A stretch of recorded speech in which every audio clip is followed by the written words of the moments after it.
మన రక్షకుడైన యేసుక్రీస్తు నామమున అందరికీ వందనాలండి. ఈరోజు దేవుని మాటలు యెషయా గ్రంథము 40వ అధ్యాయం 31వ వచనం.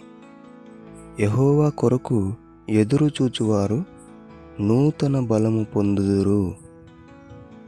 ప్రియ దేవుని బిడ్డలారా, కృంగిపోతున్నారా? ప్రతిదానికి బలహీనపడిపోతున్నారా? నిరుత్సాహంలోకి వెళ్ళిపోతున్నారా?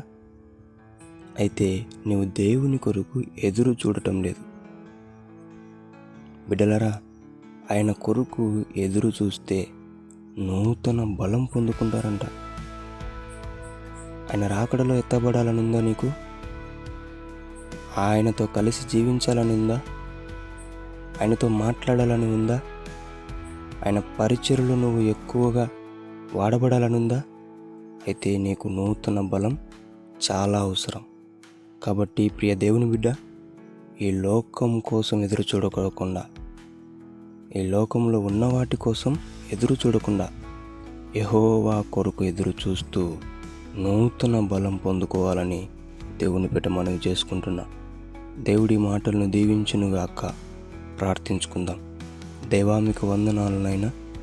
ఎవరైతే నీ బిడ్డలు లోకాన్ని విడిచి, లోకంలో ఉన్న వాటిని విడిచి నీ కోసం ఎదురు చూస్తూ ఉంటున్నారో వారిని నూతన బలముతో అభిషేకించమని యేసు నామములో ప్రార్థిస్తున్నాం తండ్రి. ఆమేన్.